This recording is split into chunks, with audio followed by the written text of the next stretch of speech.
জামাতের লোকজন তারা জানেন তারা এমপি হতে পারবেন না।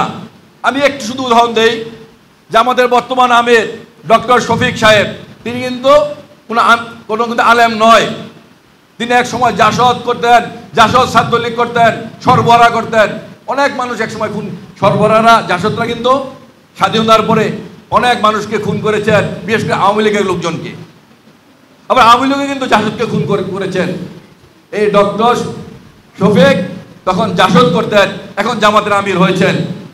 তার বাড়ি সিলেট জেলায়। তিনি সিলেট 1 আসনে প্রথমবার নির্বাচন করেছিলেন, ভোট পেয়েছিলেন 18,000 সামথিং। আবার 96 সনে তিনি ওই একই আসনে, সিলেট 1 আসনে ভোট নির্বাচন করেছিলেন, ভোট পেয়েছেন 17,000 সামথিং।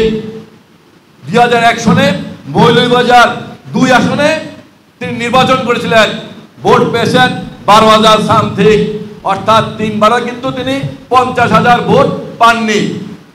ভাই, তাদের তো এমপি হতে হবে। এই এমপি হওয়ার জন্যই পিআর পদ্ধতি। ভোট কি পাইলো আর না পাইলো, শফিকুর রহমান মন চাইলে কিন্তু তেজগাঁ থেকে এমপি হয়ে যাবে। এটা হলো পিআর পদ্ধতি।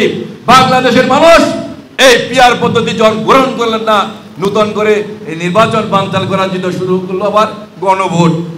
আরে ভাই, যদি এত কথা থাকে সরাসরি বলে ফেলুন, আমরা নির্বাচন চাই না, আমাদেরকে এমপি বানিয়ে দেন।